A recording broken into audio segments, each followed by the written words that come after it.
MPPSC यानी कि Madhya Pradesh public service commission में असिस्टेंट प्रोफेसर की वैकेंसी आई है। वैसे ये वैकेंसी काफी दिन पहले आई थी, बट इसका रजिस्ट्रेशन क्लोज हो चुका था, लेकिन अगेन इसका रजिस्ट्रेशन जो हुआ है वो ओपन हुआ है। तो जिन लोगों ने अभी तक फॉर्म नहीं भरा है, काइंडली वो फॉर्म भर दीजिएगा। मैं आपको इस वैकेंसी की, इस रिक्रूटमेंट की पूरी इंफॉर्मेशन देने वाली हूँ आज के इस क्लास में। एप्लीकेशन डेट क्या होगा, एलिजिबिलिटी, कौन इसको अप्लाई कर सकते हैं, सब्जेक्ट वाइज सीट कितने हैं, कॉमर्स में, पॉलिटिकल साइंस में, संस्कृत में, ज्योग्राफी में, इंग्लिश में, सैलरी कितनी होगी, एग्जाम कैसे होगा, आपका सिलेक्शन कैसे होगा, और साथ में आपको क्या क्या सिलेबस में कवर करना पड़ेगा, पेपर 1 में क्या आएगा और पेपर 2 में क्या आएगा, ये सब कुछ इस वीडियो में हम लोग कवर करने वाले हैं। This is Priyanka, your educator, और आप सभी का टेक्स्ट बुक के प्लेटफॉर्म पर स्वागत है। चलिएगा, सबसे पहले बात करते हैं एप्लीकेशन डेट की। तो 30 नवंबर 2023 को ये एप्लीकेशन स्टार्ट हो चुका था, लेकिन फिर बंद हो गया था, लेकिन अगेन इसके डेट को एक्सटेंड किया गया है।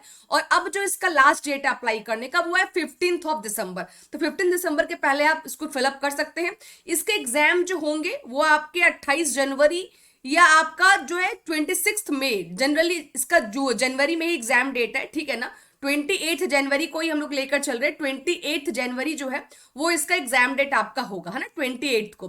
तो जनवरी में एग्जाम भी हो जाएगा। अभी फॉर्म भरोगे तो दिसंबर आपको मिल जाएगा पढ़ने के लिए। दिसंबर और जनवरी 2 महीने में आपको पूरी तैयारी करनी पड़ेगी। मैं सिलेबस भी बताऊंगी आपको। अगर आपने नेट की तैयारी की है तो इसमें बहुत ज्यादा आपको हेल्प मिल जाएगा। चलिएगा, इसके आगे कि इसका सिलेक्शन प्रोसेस कैसे होगा, कैसे आपके अपॉइंटमेंट ज्वाइनिंग आपको किस तरह से होगी। तो सबसे पहले आपको रिटन एग्जाम देना पड़ेगा, जिसमें पेपर 1 भी होंगे, ठीक है, और आपके पेपर 2 भी होंगे। पेपर 1 में कितने क्वेश्चन होंगे, पेपर 2 में कितने क्वेश्चन होंगे, अभी डिस्कस करेंगे हम लोग यहाँ पर। उसके बाद रिटन एग्जाम क्वालिफाई कर जाओगे, फिर आपको इंटरव्यू के लिए बुलाया जाएगा। इंटरव्यू का भी अपना वेटेज है। आपका इंटरव्यू होगा, इंटरव्यू आपका 100 मार्क्स का होगा, और रिटन एग्जाम आपका 800 मार्क्स का होगा, ठीक है। टोटल 900 मार्क्स के आपके यहाँ पर पेपर है। फिर डॉक्यूमेंट वेरिफिकेशन, उसके बाद आपका फाइनल सिलेक्शन लिस्ट जो होगा यहाँ पर आपका निकल जाएगा। अगर हम लोग बात करेंगे कि इसके लिए एलिजिबिलिटी क्या चाहिए, अगर आपको असिस्टेंट प्रोफेसर बनना है तो कौन इसके लिए अप्लाई कर सकता है, हु कैन अप्लाई, है ना, हु कैन अप्लाई के बारे में अगर हम लोग बात करेंगे तो सबसे पहली बात कि आपके पास तो मास्टर डिग्री होनी चाहिए, प्लस, और मास्टर डिग्री में 55% जनरल वाले बच्चों के लिए, अदर वालों के लिए 5% आप और कम कर दो, प्लस आपके पास यूजीसी नेट आपको क्वालिफाइड होना चाहिए। अगर यूजीसी नेट क्वालिफाइड है तो आराम से आप अप्लाई कर सकते हैं। अगर आप नेट क्वालिफाइड नहीं है, अगर आप एमपी सेट भी क्वालिफाई है, जिसका एग्जाम अभी रिसेंटली हुआ था, आपको पता भी होगा, हम लोगों ने इंटरव्यू भी कंडक्ट किया था कि जो बच्चों ने क्वालिफाई किया था, रिजल्ट भी उसका आया है। तो जस्ट जिसने एमपी सेट भी क्वालिफाई किया वो भी अप्लाई कर सकते हैं, अदर सेट वाले बच्चे नहीं करेंगे। जो बच्चे महाराष्ट्र सेट या गुजरात सेट, कोई और राजस्थान सेट कोई अगर पास आउट है तो वो लोग अप्लाई नहीं कर सकते। सिर्फ एमपी सेट वाले जो एग्जाम क्वालिफाई है बच्चे, वो एमपी सेट वाले बच्चे अप्लाई करेंगे, और साथ में जो नेट क्वालिफाइड है वो अप्लाई कर सकते हैं। सपोज दैट कोई अगर ऐसा बच्चा है जिसने मास्टर्स तो किया है लेकिन नेट क्वालिफाइड नहीं है, लेकिन उसका पीएचडी कंप्लीट है ना, लेकिन उसका पीएचडी कंप्लीट है, तो इस केस में वो भी अप्लाई कर सकता है अगर आपके पास पीएचडी भी है तो। देखो यहाँ पे लिखा भी है कि नेट जो है वो आपका होना चाहिए, नेट स्लेट या सेट आपका होना चाहिए। शेड्यूल कास्ट और शेड्यूल ट्राइब के लिए, फिजिकली चैलेंज्ड पर्सन के लिए 5% का यहाँ पर रिलैक्सेशन है। नॉर्मल जनरली बच्चों को, जो जनरल कैटेगरी के बच्चे, उनको 55% मार्क्स मास्टर्स में होना चाहिए, तो ही वो ये फॉर्म को अप्लाई कर सकते हैं। 55% से अगर कम मार्क्स है आपका मास्टर्स में तो ये फॉर्म आप अप्लाई नहीं कर सकते हो। लेकिन एसटी एससी कैटेगरी में हो तो 50% पर भी आप अप्लाई कर सकते हो। तो ये बात समझ में आ गया। मास्टर्स क्वालिफाइड हो, नेट क्वालिफाइड हो, या सेट क्वालिफाइड हो, या फिर पीएचडी क्वालिफाइड हो। पीएचडी का क्वालिफाइड है, मतलब क्वालिफाइड क्या मतलब, पीएचडी कंप्लीट आपका हो चुका है, पीएचडी की डिग्री आपके पास है, सर्टिफिकेट आपके पास है, तो आराम से अप्लाई आप भी कर सकते हो। उसके बाद पेपर के पैटर्न के बारे में बात करेंगे। तो ये पेपर के पैटर्न में आपका पेपर 1 जो होगा वो स्पेशली एमपी को ध्यान में रखकर होगा, जिसमें आपको एमपी का पॉलिटी, एमपी का ज्योग्राफी, एमपी का कल्चर, एमपी का सोशल एस्पेक्ट्स, सारा कुछ आपको, एमपी का करंट अफेयर, सारा कुछ आपको एमपी का पढ़ना पड़ेगा फर्स्ट पेपर में। ओके, जो सेकंड पेपर होगा वो आपका अपना पेपर होगा, यानी कि वो आपका सब्जेक्ट स्पेसिफिक पेपर होगा। तो सेकंड पेपर में आपको क्या पढ़ना है, सेकंड पेपर में आपको अपने सब्जेक्ट को पढ़ना है। फर्स्ट पेपर में 50 क्वेश्चन होंगे, सेकंड पेपर में आपका 150 क्वेश्चन होगा। एक क्वेश्चन 400 मार्क्स का होगा, यानी 50 क्वेश्चन इंटू 4, ये हो गया आपका 200 क्वेश्चन। और 150 क्वेश्चन इंटू 4, ये हो गया आपका 600। पेपर 1 के लिए 1 घंटा मिलेगा, पेपर 2 के लिए आपको 3 घंटे मिलेंगे। तो हर एक क्वेश्चन आपका 4 मार्क्स का यहाँ पर होगा।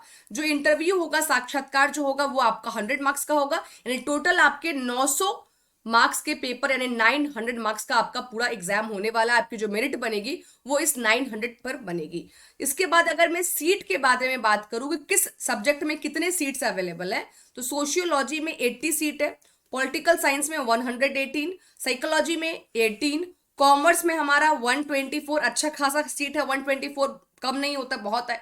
इकोनॉमिक्स में 104, history 77, Hindi 116, geography geology 7, geography 27, और इंग्लिश आपका 200 मार्क्स का पेपर है। तो ये टोटल आपके सीट है जो सब्जेक्ट्स वाइज आपके हैं। इसमें संस्कृत भी है, उर्दू भी है, और भी लैंग्वेज है जिसमें बहुत कम कम सीट है। वो नोटिफिकेशन जाकर आप लोग साइट पर भी देख सकते हो। मैं इसका जो पूरा नोटिफिकेशन का जो पीडीएफ है वो भी मैं अपने टेलीग्राम पर डाल दूंगी। टेलीग्राम से जाके आप आराम से डाउनलोड कर सकते हो, ठीक है। या फिर मैं आपको साइट बता दूंगी, साइट पर जाके आप देख सकते हो, दोनों ऑप्शन आपके पास है। अगर मैं कॉमर्स के बारे में थोड़ा सा बात करूं, तो कॉमर्स में यहाँ पे जनरल कैटेगरी में 36 सीट है, एससी में 7 है, एसटी में 55 है, ओबीसी में 26 है और 20 सीट है, और ईडब्ल्यूएस में 6 सीट है, यानी टोटल 124 124 सीट्स जो है वो टोटल यहाँ पर आपके रखे गए हैं, ठीक है ना। उसके बाद जो भी यहाँ पे रिजर्वेशन है, वो आपको महिला का आरक्षण जो है वो बस किसको मिलेगा, जो मध्य प्रदेश के निवासी है। जो मध्य प्रदेश के निवासी हैं उनके लिए, महिलाओं के लिए अलग से जो कुछ रिजर्वेशन में सीट्स रख दी गई हैं। तो ये आपका कॉमर्स को लेकर और डिटेल में मैंने आपको सीट्स बता दी है। अगर एप्लीकेशन फीस के बारे में बात करेंगे, तो अगर S T S C OBC PWD है तो 250 रुपये एप्लीकेशन फीस है। अगर जनरल कैटेगरी या फिर आप एमपी के बाहर, एमपी के बाहर वाले भी बच्चे भर सकते हैं। एक चीज और, एमपी के बाहर वाले बच्चे, कोई अगर नेट क्वालिफाइड है या किसी की पीएचडी हो गई है, तो वो भी ये बच्चा ये फॉर्म को अप्लाई कर सकता है। उनको 500 रुपए देने पड़ेंगे, प्लस 40 रुपीज पोर्टल का जो चार्ज है, यानी कि 540 के आसपास आपको यहाँ पर पैसा लग जाएगा। तो यहाँ पर पोर्टल चार्ज आपका 40 रुपीज है। अगर S T S C OBC तो 250 रुपए यहाँ पर आपको लग जाएगा। और अगर आप आउटसाइड हैं, एमपी से बाहर, एमपी से बाहर अगर किसी भी कैटेगरी में आप आ रहे हैं, तो आपको 500 रुपीज पे करना पड़ेगा। अब बात करते हैं यहाँ पर सैलरी के बारे में। सैलरी कितनी है, कम से कम जब पढ़ने बैठोगे ना, तो इसका स्क्रीनशॉट लेकर रख लो। जब पढ़ने का मन नहीं करेगा तो एक बार ये स्ट्रक्चर देख लेना, कुछ अंदर से एनर्जी आ जाएगी पढ़ने के लिए। पे स्केल काफी अच्छा है। बेसिक सैलरी आपकी 56,100 है। उस पर आपको डीए मिलेगा, एचआरए मिलेगा, टीए मिलेगा, ये सब लेकर आपके 1 लाख के आसपास है। ये अप्रोक्स है, एग्जैक्ट फिगर नहीं है। लेकिन यस, जो उन्होंने पे स्केल बताया है, उन्होंने पहले ही बोल दिया है कि जो सैलरी होगी बेसिक सैलरी वो 56,100 होगी। तो उसके हिसाब से आपका जो ग्रॉस सैलरी बनेगा वो बन जाएगा 1,02,000 के आसपास आपकी। तो ये आपके सैलरी होने वाली, जब एग्जाम आप क्रैक कर लोगे तो इतना अमाउंट आपको मिलने वाला है। तो काफी अच्छा हैंडसम सैलरी है।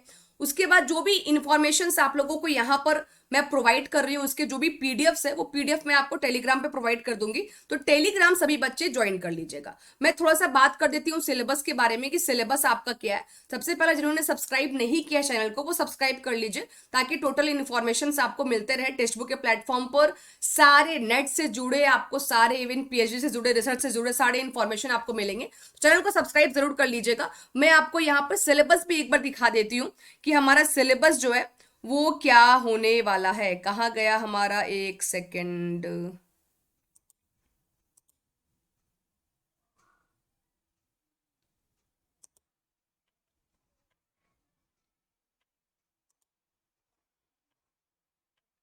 हाँ, एक सेकेंड रुक जाइएगा।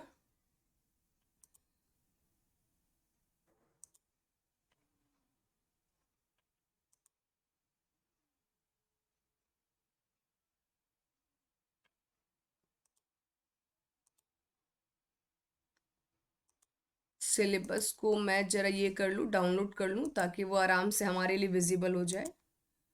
इसमें सिलेबस में मैं पेपर 1 आपको और पेपर 2 दोनों दिखा दूंगी, ठीक है।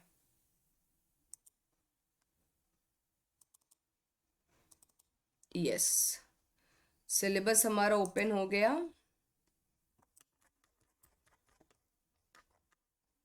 पहले पेपर 1 का दिखा देते हैं आपको कि पेपर 1 में आपकी क्या क्या सिलेबस है। उसके बाद फिर हम लोग पेपर 2 में चलेंगे, ठीक है ना।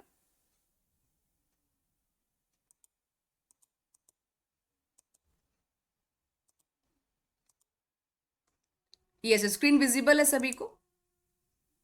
चलिएगा, देखिएगा पेपर 1 में अगर हम लोग बात करें तो मध्य प्रदेश की इतिहास, संस्कृति और साहित्य, ये सब आपको पढ़ना है। पूरा कंप्लीट यहाँ पर पीडीएफ आपको प्रोवाइड किया गया है, डिटेल में बताया गया है कि आपको क्या क्या पढ़ना है। फिर मध्य प्रदेश का जो भूगोल है वो आपको पढ़ना है। मध्य प्रदेश की राजनीति और अर्थशास्त्र पेपर यूनिट 3 में। यूनिट 4 में राष्ट्रीय अंतर्राष्ट्रीय जो भी चीजें आपके मध्य प्रदेश की जो भी न्यूज में आई है, उसके बाद आपका जो भी इलेक्ट्रॉनिक ई गवर्नेंस है, जो भी गवर्नमेंट कर रही है वो सब चीज, तो ये आपको पढ़ना है पेपर 1 में। 1 2 3 4 5 यूनिट्स दिए गए हैं, है ना। हिस्ट्री है, कल्चर है, लिटरेचर है, ज्योग्राफी है, पॉलिटिक्स है, करंट इवेंट्स है और इंफॉर्मेशन एंड कम्युनिकेशन है। सारे आपको एमपी से रिलेटेड, एमपी का न्यूज जहां जहां भी आ रहा है उसको आपको फॉलो करना पड़ेगा। अब मैं अगर बात करूं कॉमर्स का, तो इंग्लिश में मैं दिखा देती हूँ आपको। यूनिट 1 में आपको बिजनेस एनवायरनमेंट पढ़ना पड़ेगा, जो कि हम लोग यूजीसी नेट में भी पेपर 2 में पढ़ते हैं कॉमर्स में। तो यूनिट 1 आपका सेम है, बिजनेस एनवायरनमेंट है। यूनिट 2 में आपकी अकाउंटिंग है। अकाउंटिंग में फाइनेंशियल अकाउंटिंग भी है, कंपनी अकाउंटिंग है, फिर कॉस्ट अकाउंटिंग है और मैनेजरियल अकाउंटिंग। ये तीनों चारों अकाउंटिंग का पूरा यहाँ पे कंबाइंड आपको पढ़ना है। बिजनेस इकोनॉमिक्स है यूनिट 3 में। उसके बाद यूनिट 4 में हमारा स्टैटिस्टिक्स है। उसके बाद यूनिट 5 में बिजनेस मैनेजमेंट और लॉ आपको पढ़ना है। यूनिट 6 में मार्केटिंग मैनेजमेंट है। यूनिट 7 में फाइनेंशियल मैनेजमेंट है। यूनिट 8 में ह्यूमन रिसोर्स मैनेजमेंट है, यानी कि आपका एचआरएम है। और यूनिट 9 में इंटरनेशनल बिजनेस है। इंटरनेशनल बिजनेस हम लोग वैसे नेट में भी पढ़ते हैं, लेकिन यहाँ पर थोड़ा सा ज्यादा हमारा दिया गया एस्पेक्ट, थोड़ा सा और अच्छे से अपने को डिटेल में पढ़ना है। पर्टिकुलर एक यूनिट यहाँ पर आपको प्रोवाइड किया गया है। और यूनिट 10 में हमको टैक्सेशन और टैक्स प्लानिंग। तो अगर देखोगे तो इसका 90% जो सिलेबस है, 90% वो सेम टू सेम आपका यूजीसी नेट से क्या कर रहा है कि मैच कर रहा है। तो इसलिए कोई बच्चा का नेट क्वालिफाइड है तो आराम से उसके लिए एग्जाम को निकालना थोड़ा सा इजी हो जाएगा। अगर वो एमपी का रहने वाला है तो पेपर 1 भी उसके लिए कहीं ना कहीं इजी होगा। लेकिन अगर वो एमपी के बाहर का है तो पेपर 1 पर उसको ज्यादा मेहनत करनी पड़ेगी, क्योंकि पेपर 1 का आपको पूरा एमपी के बारे में जानना पड़ेगा। तो पेपर 2 तो आपका खुद का सब्जेक्ट है जिसमें आपने नेट क्वालिफाइड किया है, तो कहीं ना कहीं पेपर 2 आपका इजी 1 हो जाएगा। और यहाँ पर आपको रिविजन अच्छे से करना पड़ेगा। और अगर पेपर के एग्जाम के पैटर्न के बारे में बात करूं तो 2017 में ये एग्जाम हुआ था और उसका पेपर भी अवेलेबल है। उसका पेपर तो बहुत ही इजी, मैं आप लोग को सॉल्व भी कराऊंगी। एमपीपीएससी की मैं तैयारी भी कराऊंगी आप लोग को, है ना। कुछ क्लासेस मैं उसके आपको प्रोवाइड करूंगी जरूर। और यहाँ पे जो क्लासेस होंगे ना आपके एमपीपीएससी वाले क्लासेस, तो ये आपके जो होने वाले हैं ये आपको मैं यूनिट वाइज या पीवाईक्यू वाइज करा दूंगी। 2017 का पेपर जब मैं सॉल्व कराऊंगी तो आप देखना कितने इजी पेपर वहां पर आए हैं। तो पेपर का लेवल बहुत अधिक टफ नहीं होगा या यूजीसी नेट के लेवल पर नहीं जाएगा आपका। सेट और नेट के बीच का जो लेवल होता है ना, सेट लेवल की भी अगर आप तैयारी करोगे या सेट लेवल के भी क्वेश्चंस अगर सॉल्व करोगे तो भी इसमें आपको नेट इसमें एमपीपीएससी में काफी ज्यादा फायदा होने वाला है। तो एग्जाम बहुत ज्यादा टफ नहीं होगा, पेपर आपके अच्छे रहेंगे। बस ये है कि टाइम कम है, जनवरी और आपका दिसंबर, ये 2 महीने, इस 2 महीने में पूरा आपको कवर करना पड़ेगा। जिसने फॉर्म फिलअप नहीं किया है जाके फॉर्म फिलअप कर दीजिए, ताकि सारे इंफॉर्मेशन जो है आपको वहां पर मिलते रहे। और फॉर्म फिलअप करने के बाद कोई भी अगर डाउट है फॉर्म फिलअप को लेकर तो वो आप मुझसे पूछ भी सकते हैं टेलीग्राम पे, ठीक है। यहाँ पे ज्वाइन कर लीजिएगा इसको। और जो लोग लाइव बैच ज्वाइन करना चाहते हैं, ये जो हमारा लाइव बैच स्टार्ट हो रहा है इसमें कंप्लीट नेट सेट और जेआरएफ की प्रिपरेशन आपकी कराई जाएगी। अगर आप एमपीपीएससी के लिए अप्लाई करने जा रहे हैं तो एमपीपीएससी के लिए ये बैच भी आप ज्वाइन कर सकते हैं। यहाँ पर वही, क्योंकि सिलेबस हमारा सेम है तो वो चीज आपका यहाँ से भी कवर हो जाएगा। तो फाउंडेशन कोर्स जो है हमारा दिस वीक से स्टार्ट होने जा रहा है, तो इसको आप ज्वाइन कर सकते हैं। इसमें कंप्लीट आपको लाइव क्लासेस भी मिल जाएंगी। उसके बाद आपका जो बेसिक्स है वो क्लियर कराया जाएगा। लेटेस्ट पैटर्न पे बेस सारे क्वेश्चंस और सिलेबस होंगे।